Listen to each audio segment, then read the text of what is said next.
Hello and welcome to 2025. One of this year's new set works in the IB is the novel White Tiger by Aravind Adiga. It's the winner of the 2008 Booker Prize, and it's quite an interesting, controversial read. So I hope these notes that I'm offering are of use to you. And if you enjoy the commentary, please like and subscribe.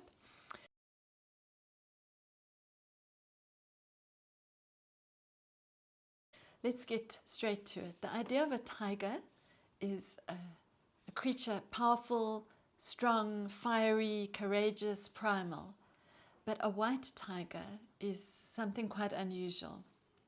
And so, like the protagonist of this novel, consider in what ways the narrator, his character, is unusual compared to what the tiger symbol usually offers us. We expect a first-person narrator to tell us the truth, but Balram states, "I did my job with near total dishonesty, lack of dedication and insincerity." A tiger in Indian mythology is often something which wards off evil and works with the lords in society. So consider what Balram's role is if he is a white tiger, the opposite to the typical tiger. Also consider, because he does some quite controversial things, is he evil, amoral, villainous, or simply a survival in a society that is already broken and corrupt? Let's look at the ideas of naming and identity. He's referred to as Munna, which is like kid or dear child, but there's not much that is dear about Balram. He's also not even named by his parents, and the name Balram on his official identity documents is a sidekick to the Lord Krishna, but this Balram is definitely not a sidekick. His teacher, and he loves school, he's very, very talented, very savvy in school. His teacher nicknames him White Tiger, and later on he calls his taxi business White Tiger, also something which is not typical, unusual. His father was originally a rickshaw puller, and so think about the idea of a driver or someone who's being driven, someone who pulls a rickshaw, the harshness, the physicality of that job, as opposed to a taxi driver or an owner of a taxi service. So there are different levels or castes in this novel. He renames himself Ashok, A-S-H-O-K, and this is the name of his murder victim. So what sort of murderer renames himself after a victim? In terms of context, he was born in darkness. It's capitalized, so it's considered a proper noun in the novel.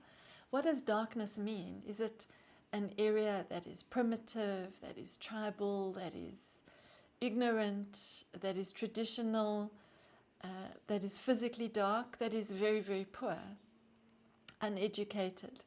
And he aspires to escape this world of superstition, and he does. He considers himself at some point half-baked. So if you were speaking about food that were half-baked, what does that mean? And if your education is half-baked, what does that mean?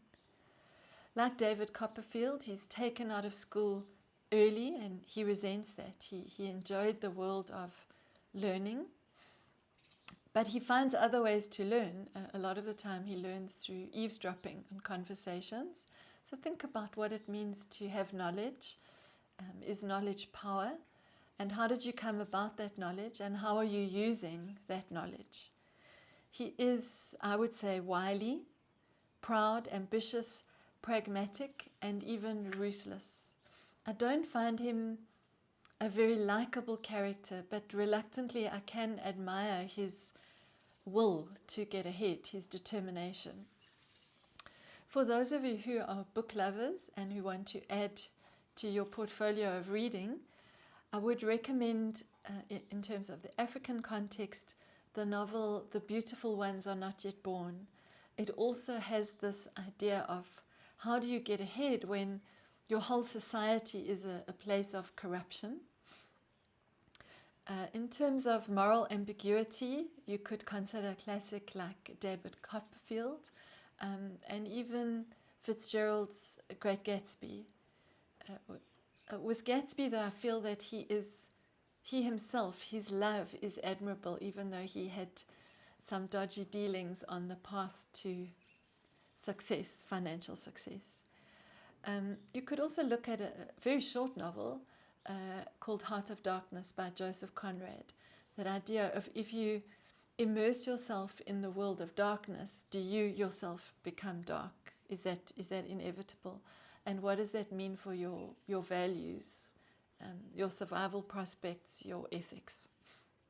For those who prefer visual media, there is a film version of The White Tiger, and there's also a very interesting Korean movie, a multi-award winning, called Parasite, that looks at this idea of a packed, crammed, overpopulated society, very strict in terms of class distinctions, and how do you get ahead if you're living on the fringes? How do you survive?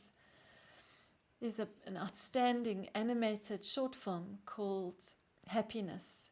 The director is an animator, Steve Cutts, C-U-T-T-S, and he depicts the quest for happiness as the rat race. I think it's a very powerful social commentary, and I think it's worth watching, particularly in conjunction with this novel. In terms of style, it's known as an epistolary novel. Letters, it's written as a series of letters, and these letters are directed at Wen Jiabao, the Premier of China. It's an actual person. He was the Premier of China from 2003 to 2013, also born into abject poverty and a fierce campaigner for human rights and human dignity. So I don't think that's an accident that he's chosen as the intended recipient of these letters from Balram. So the style, it comes across as confessional. He's, I suppose, honestly dishonest. Are we eavesdropping on these letters, these spoken letters, much like anyone who lives on the fringes, much like a taxi driver might listen in on conversations? And are novelists, in a way, eavesdroppers? Do they hear things expressed and then use that as material? There are times when the style is very formal and very dignified and very proper, and there are other times when it's very blunt, vulgar, crass, chatty, brutal. His observation on the caste system, if we're thinking about a style of social commentary, his observation is that there are big bellies and small bellies. And so if you're well fed, you have a big belly, and if you're not, you're just a very hungry person. I think it's admirable that Balram has this desire to escape abject poverty, the dirt, the darkness. But his decision as to how he escapes is very brutal. We might even say savage. By committing murder, he knows that he's condemning his entire family to being murdered as a kind of warning. And he does that. And is that the only way that he could leave poverty and gain his chandeliers? So just think about what sort of society gives birth to such a person, and how do you feel about his decision to murder Ashok and then take that very surname? In terms of themes, the writer gives us this extended metaphor of the rooster coop, and it's depicted very brutally in the same way as the Steve Cutts movie about the rat race, that roosters are all jam-packed in their tiny little cages, and they witness the brutality inflicted on family members, and there isn't really an escape. So for Balram, the only way to escape that rooster coop is by becoming a killer himself. So think about what that means as a social commentary.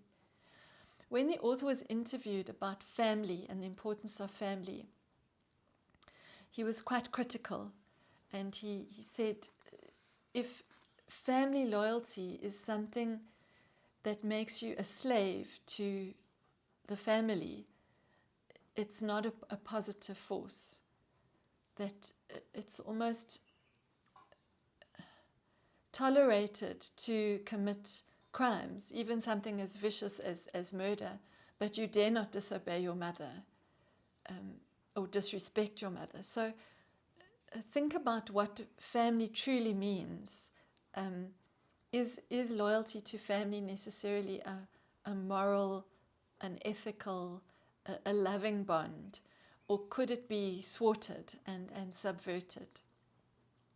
Then it's a novel of extreme poverty and extreme wealth. So definitely the theme of inequality is something to be explored. And you can think about the caste system in India, the idea of colonizers and colonists, and just the inequality that exists between the haves and the have-nots, the educated and the uneducated. Quite interesting to explore is the idea of freedom.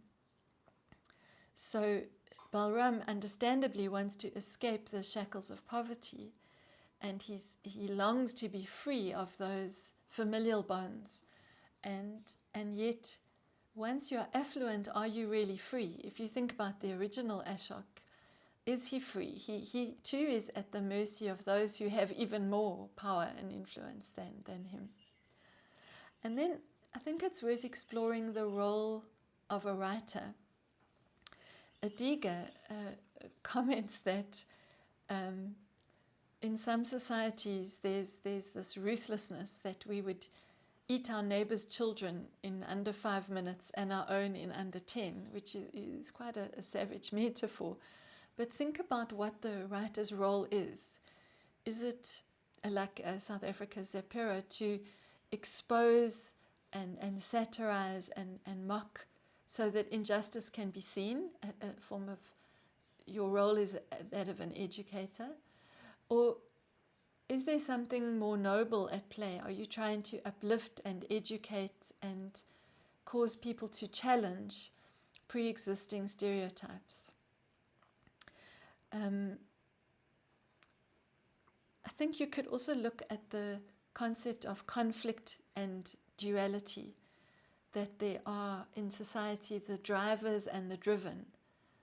And driven could be a literal driver, someone driving a car or pulling a rickshaw, or it could be those who are ambitious, those who have that longing to get ahead, who will trample over others. And you could also look at crime. Are there some crimes that are more forgivable than others? So murder is a crime, but so is social exploitation. Fraud is a crime. What about the massive voter fraud that was revealed? What about exploiting entire classes, demeaning women, prearranged marriages? So think about what crime means on a small, medium and large scale. And then lastly, let's have a look at the idea of symbols. We've spoken about a tiger as this fierce, noble, powerful, lordly beast, and then the white tiger as the exception to the rule, that unusual, surprising rarity. The chandelier is definitely a symbol representing riches, light. That's the way you get out of the darkness. I also like the idea of the invisible man, the person who's not quite noticed, the driver, the butler. Think about that sort of role, someone on the fringes who's been marginalized and yet who knows a lot, who's heard a lot. The idea of vehicles and drivers, light versus dark. Think about what clothing says about us, the clothing of the very rich, the rags of the very poor. And then the idea of an appearance, putting on a fake appearance, being the willing servant and yet plotting the murder. You could also look at the different animals, the white tiger, but the stork, the boar, the raven, and the buffalo. It's an unsettling read. It's not comfortable, just like Parasite. It's sort of the opposite of Slumdog Millionaire, the rags to riches story. But it's worthy, it's challenging, it makes us think about what we consider moral, what we consider brave, courageous, and perhaps a question you can ask yourself is, what would you do in order to get ahead? Thank you. Take care.